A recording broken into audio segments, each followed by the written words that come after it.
నమస్కారం. అక్షరలిప్కి స్వాగతం. మనం ఈరోజు నేతాజీ సుభాష్ చంద్రబోస్ గారి గురించి తెలుసుకుంటున్నాం. ఈయన జననం జనవరి 23.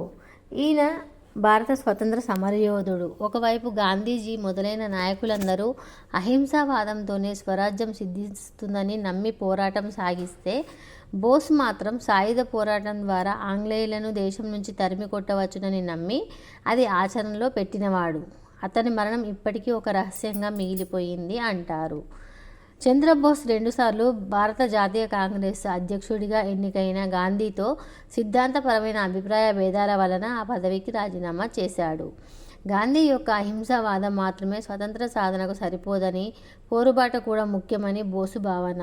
ఈ అభిప్రాయాలతోనే All India Forward Bloc, All India Youth League అనే రాజకీయ పార్టీని కూడా స్థాపించారు. దాదాపు 11 సార్లు ఆంగ్లేయులచే కారాగారంలో నిర్బంధించబడ్డాడు. 1939లో రెండవ ప్రపంచ యుద్ధం మొదలైంది. ఆంగ్లేయులను దెబ్బతీయడానికి దీన్ని ఒక సువర్ణ అవకాశంగా బోసు భావించాడు.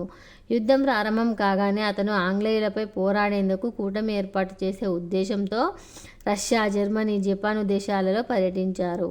జపాను సహాయంతో భారత యుద్ధ ఖైదీలు, రబ్బరు తోట కూలీలు, ఔత్సాహికులతో భారత జాతీయ సైన్యాన్ని ఏర్పాటు చేశాడు. జపాను ప్రభుత్వం అందించిన సైనిక, ఆర్థిక, దౌత్య సహకారాలతో ఆజాద్ హింద్ ప్రభుత్వాన్ని సింగపూర్లో ఏర్పరిచారు. బోసు మరణం వివాదాస్పదమైంది. 1945 ఆగస్టు 18లో తైవాన్లో జరిగిన విమాన ప్రమాదంలో బోసు మరణించాడని ప్రకటించినప్పటికీ అతను ప్రమాదం నుంచి బయటపడి అజ్ఞాతంలోకి వెళ్ళాడని పలువురు నమ్ముతారు. ఇప్పటికీ చాలామంది అలాగే అనుకుంటున్నారు. నేతాజీ సుభాష్ చంద్రబోస్ బాల్యం, విద్య గురించి తెలుసుకుందాం. సుభాష్ చంద్రబోస్ 1997లో భారతదేశంలోని ఒడిశాలోని కటక్ పట్టణంలో ఒక ధనిక కుటుంబంలో జన్మించాడు. అతని తండ్రి జానకీనాథ్ బోస్ లాయరు, గొప్ప జాతీయవాది, బెంగాల్ శాసన మండలికి కూడా ఎన్నికయ్యాడు. తల్లి పేరు ప్రభావతి బోస్.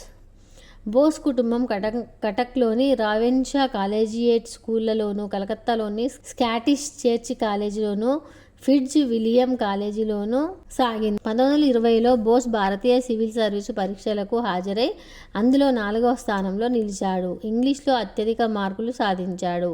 అయినా 1921 ఏప్రిల్లో ఎంతో ప్రతిష్టాత్మకమైన ఇండియన్ సివిల్ సర్వీసు నుండి వైదొలగి భారత స్వతంత్ర సంగ్రామంలో పాల్గొన్నారు. భారత జాతీయ కాంగ్రెస్ యువజన విభాగంలో చురుకైన పాత్ర నిర్వహించసాగాడు. సహాయ నిరాకరణోద్యమం సమయంలో మహాత్మా గాంధీ బోస్ను కలకత్తా పంపాడు. అక్కడ చిత్తరంజన్ దాస్తో కలిసి బోస్ బెంగాల్లో ఉద్యమం నిర్వహించాడు. ఐరోపాలో ఉన్న సమయంలో బోస్ ఆలోచనలతో కొత్త భావాలు చోటు చేసుకున్నాయి. స్వతంత్ర దేశంగా అవతరించడానికి, మనడానికి భారతదేశానికి ఇతర దేశాల సహకారం, దౌత్య సమర్థన ప్రత్యేక సైన్యం ఉండాలని గ్రహించాడు. 1937 డిసెంబర్ 26న బోస్ ఎమిలీ షెంకెల్ అనే తన కార్యదర్శిని వివాహం చేసుకున్నాడు. ఆమె ఆస్ట్రియాలో జన్మించింది. వారికి 1942లో పుట్టిన కూతురు పేరు అనిత. బోస్ తన భార్యకు రాసిన అనేక ఉత్తరాలను తర్వాత లెటర్స్ టు ఎమిలీ అనే సంకలనం పుస్తకంగా శిశిర్ కుమార్ బోస్, సుగతా బోస్ ప్రచురించారు. 1938లో గాంధీ అభిరుచికి వ్యతిరేకంగా బోస్ భారత జాతీయ కాంగ్రెస్ అధ్యక్షుడిగా ఎన్నికయ్యాడు. బోస్ ప్రత్యర్థి అయిన పట్టాభి సీతారామయ్య పరాజయం తన పరాజయంగా గాంధీ భావించాడు. ఇలా పార్టీలో ఏర్పడిన నాయకత్వ సంక్షోభం వల్ల బోస్ కాంగ్రెస్ నుంచి వైదొలగాడు. వేరు మార్గం లేని బోస్ అఖిల భారత ఫార్వర్డ్ బ్లాక్ అనే పార్టీని స్థాపించారు. 1938లో జాతీయ ప్రణాళికా కమిటీ అనే సంస్థాగత వ్యవస్థకు నాంది పలికాడు. బ్రిటిష్ వారు తమ యుద్ధ సమస్యలు తీరినాక దేశానికి స్వాతంత్రం ఇస్తారని గాంధీ, నెహ్రూ వంటి నాయకులు భావించారు. అయితే రెండవ ప్రపంచ యుద్ధంలో తలమునకలుగా ఉన్న బ్రిటిష్ వారి పరిస్థితిని అవకాశంగా తీసుకొని త్వరగా స్వతంత్రాన్ని సంపాదించాలని బోస్ బలంగా వాదించాడు. బోస్ ఆలోచనలపై ఇటాలియన్ రాజనీతిజ్ఞులు గారిబాల్డి, మాజినీ ప్రభావం ఉంది. స్వతంత్రం వచ్చిన తర్వాత భారతదేశం ముస్తఫా కమాల్ పాషా అతాతుర్క్ నాయకత్వంలోని టర్కీ దేశంలాగా కనీసం 2 దశాబ్దాల కాలం సోషలిస్టు నియంతృత్వ పాలనలో ఉండాలని కూడా బోస్ అభిప్రాయం. ఈ సమయంలో బోస్ అనేక మంది బ్రిటిష్ లేబర్ పార్టీ నాయకులను కలుసుకున్నారు. అయితే అప్పుడు అధికారంలో ఉన్న కన్సర్వేటివ్ పార్టీ నాయకులు ఎవరూ బోస్తో సమావేశానికి అంగీకరించలేదు. తర్వాతి కాలంలో అట్లీ నాయకత్వంలోని లేబర్ పార్టీ కాలంలోనే భారతదేశానికి స్వతంత్రం సిద్ధించిందన్నది గమనించవలసిన విషయం. ఒకసారి సుభాష్ చంద్రబోస్ హిట్లర్ను కలవడానికి వెళ్ళాడు. 10 నిమిషాల తర్వాత హిట్లర్ వచ్చి విషయం ఏమిటని అడిగాడు. వెంటనే బోస్ మీ నాయకుని రమ్మని చెప్పు అన్నాడు. వెంటనే హిట్లర్ వచ్చి బోస్ భుజం మీద చరిచి ఎలా ఉన్నావు అని అడిగాడు. ఇద్దరూ కలిసి విషయాలు చర్చించుకున్న తర్వాత వెళ్ళబోయేటప్పుడు హిట్లర్ బోస్ని ముందుగా నిన్ను కలవడానికి వచ్చింది నేను కాదని ఎలా గుర్తించావు అని అడిగాడు. బోస్ భుజాన్ని తట్టే ధైర్యం నిజమైన హిట్లర్కి తప్ప ఇంకా ఎవరికి లేదు అని జవాబిచ్చాడు సుభాష్ చంద్రబోస్. బ్రిటిష్ ప్రభుత్వం ఏకపక్షంగా కాంగ్రెస్ను సంప్రదించకుండా భారతదేశం తరపున యుద్ధాన్ని ప్రకటించింది కనుక బ్రిటిష్ వైస్రాయ్ లార్డ్ లిన్లిత్గో ఈ నిర్ణయం పట్ల బోస్ పెద్ద ఎత్తున నిరసన ప్రదర్శనలు ప్రారంభించాడు. వెంటనే బ్రిటిష్ ప్రభుత్వం అతనిని కారాగారంలో పెట్టింది. 7 రోజుల నిరాహార దీక్ష తర్వాత విడుదల చేసింది. కానీ అతని ఇంటిని పర్యవేక్షణలో ఉంచింది. ఇక అప్పట్లో అతను దేశం వదిలి వెళ్ళనివ్వరని గ్రహించిన బోస్ 1941 జనవరి 19న ఒక పఠాన్ లాగా వేషం వేసుకుని తన మేనల్లుడు శిశిర్ కుమార్ బోస్ను తోడుగా ఇంటి నుంచి తప్పించుకున్నాడు. ముందుగా పెషావర్ చేరుకున్నాడు. అక్కడ అతనికి అక్బర్ షా, మొహమ్మద్ షా, భగత్ రామ్ తల్వార్లతో పరిచయమైంది. 1941 జనవరి 26న గడ్డం పెంచుకొని ఒక మూగ చెవిటివాడిలాగా నటిస్తూ ఆఫ్ఘనిస్తాన్ వాయువ్య సరిహద్దు ప్రాంతం ద్వారా మియా అక్బర్ షా, ఆగా ఖాన్ల సహకారంతో ఆఫ్ఘనిస్తాన్లోని కాబుల్ ద్వారా ప్రయాణించి సోవియట్ యూనియన్ సరిహద్దు చేరుకున్నాడు. రష్యాకు బ్రిటన్తో ఉన్న వైరం వల్ల తనకు ఆదరణ లభిస్తుందనుకున్న బోస్కు నిరాశ ఎదురైంది. రష్యాలో ప్రవేశించగానే ఎన్కేవీడీ అతనిని మాస్కోకు పంపింది. వారు అతనిని జర్మనీ రాయబారి షులెన్బర్గ్కు అప్పగించారు. అతను బోస్ను బెర్లిన్ పంపాడు. అక్కడ బోస్కు రిబ్బెన్ట్రాప్ నుండి నుడిచ్విల్ హెల్ స్ట్రాస్లోని విదేశీ వ్యవహారాల శాఖాదారుల నుండి కొంత సఖ్యత లభించింది. తన శత్రుల కూటమి అయిన అగ్రరాజ్యాల సహకారంతో బోస్ తప్పించుకున్నాడని తెలియగానే అతనిని జర్మనీ చేరకముందే హత్య చేయడానికి బ్రిటిష్ ప్రభుత్వం తమ రహస్య ఏజెంట్లను నియమించింది. బ్రిటిష్ గూఢచారి దళానికి చెందిన స్పెషల్ ఆపరేషన్స్ ఎగ్జిక్యూటివ్ SOE ఈ పనిని చేపట్టింది. జర్మనీలో ఇలా భారతదేశం నుండి ఆఫ్ఘనిస్తాన్, అక్కడి నుంచి రష్యా, అక్కడి నుంచి ఇటలీ మీదుగా జర్మనీ చేరుకున్న బోస్ జర్మనుల సహకారంతో ఆజాద్ హింద్ రేడియో మొదలుపెట్టి ప్రసారాలు మొదలుపెట్టాడు. బెర్లిన్లో స్వతంత్ర స్థాపించాడు. ఉత్తర ఆఫ్రికాలో బ్రిటిష్ సైన్యంలో భాగంగా ఉండి అగ్రరాజ్యాలకు బందీలైన 4500 మంది భారతీయ సైనికులతో ఇండియన్ లెజియన్ ప్రారంభించాడు. ఇది మొదట SS అనే సైన్య విభాగాలకు అనుబంధంగా ఉండేది. అందులోని సైన్యం హిట్లర్కు, బోస్కు విశ్వాసాన్ని ఇలా ప్రతిజ్ఞ ద్వారా ప్రకటించేవారు. భగవంతుని సాక్షిగా నేను జర్మన్ జాతి రాజ్యం ఏకైక నాయకుడైన ఎడాల్ఫ్ హిట్లర్కు, భారతదేశపు స్వాతంత్రం కోసం పోరాడే జర్మన్ సైన్యం నాయకుడైన సుభాష్ చంద్రబోస్కు విధేయుడై ఉంటాను అని ఈ ప్రతిజ్ఞ ద్వారా ఇండియన్ లెజియన్ సైన్యం జర్మనీ సైన్యం ఆధీనంలో ఉందని, భారతదేశం విషయాల్లో బోస్కు అగ్రనాయకత్వం కట్టబెట్టిందని స్పష్టంగా తెలుస్తుంది. ఇండియన్ లెజియన్ను వెన్నంటి నాజీ జర్మనీ సైన్యం సోవియట్ యూనియన్ మీదుగా భారతదేశంపై దండెత్తి బ్రిటిష్ వారిని ప్రాలద్రోలుతుందని బోస్ ఆకాంక్ష. ఇక్కడ బోస్ విచక్షణను చాలామంది ప్రశ్నించారు. అలా అగ్రరాజ్యాలు విజయం సాధించిన తర్వాత నిజంగా నాజీలు భారతదేశం వదిలి వెళతారని ఎలా అనుకున్నాడని ప్రశ్నించారు. 1941 నుంచి 1943 మధ్యకాలంలో బోస్ అతని భార్యతో కలిసి బెర్లిన్లో నివసించేవాడు. మొత్తానికి భారతదేశం అవసరాలను హిట్లర్ అంతగా పట్టించుకోలేదు. 1943లో ఒక జర్మన్ జలంతర్గామి గుడ్ హూప్ అగ్రం మీదుగా ఆగ్నేయ ఆసియాకు బయలుదేరాడు బోస్. జర్మన్ జలంతర్గామి నుండి జపాన్ జలంతర్గామిలోకి మారాడు. ఆ 2 దేశాల జలంతర్గాముల మధ్య ఒక సివిలియన్ వ్యక్తి మారడం ఈ ఒక్కసారే జరిగింది. తర్వాత జపాన్ వారి సహకారంతో సింగపూర్లో తన భారత జాతీయ సైన్యాన్ని బలపరుచుకున్నారు.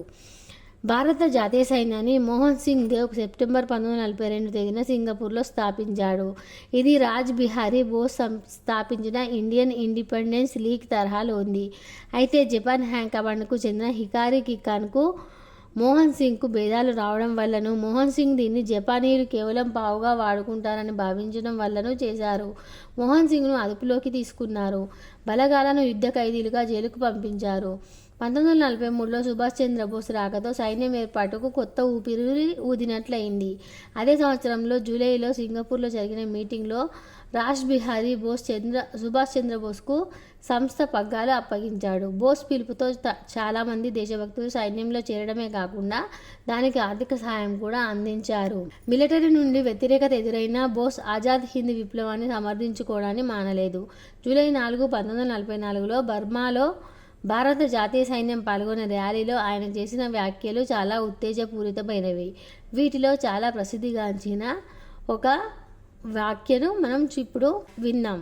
మీ రక్తాన్ని ధారపోయండి, మీకు స్వతంత్రాన్ని ఇస్తాను అనే ఈ నినాదం అందరినీ ఉత్తేజపరిచింది. ఈ ర్యాలీలో భారత ప్రజలను బ్రిటిష్ ప్రభుత్వ వ్యతిరేక పోరాటంలో తమతో పాటు చేరమని పిలుపునిచ్చాడు.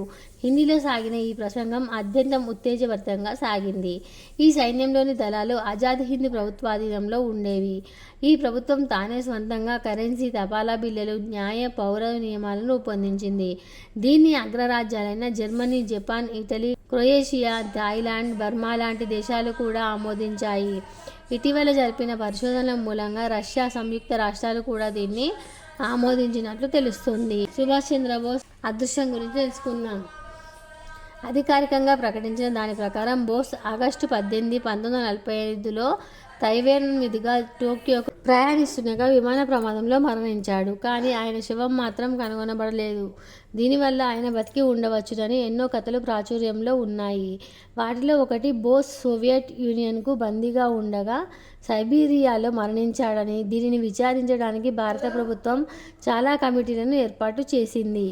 1956 మే నెలలో 4 సభ్యులతో కూడిన షానవాజ్ కమిటీ బోస్ మరణాన్ని గురించి విచారించడానికి జపాన్కు వెళ్ళింది. అప్పట్లో భారత్కు తైవాన్తో మంచి సంబంధాలు లేకపోవడంతో వారి సహకారం కొరవడింది. దాంతో ఇది ఆశించినంత ఫలితాలు ఇవ్వలేదు.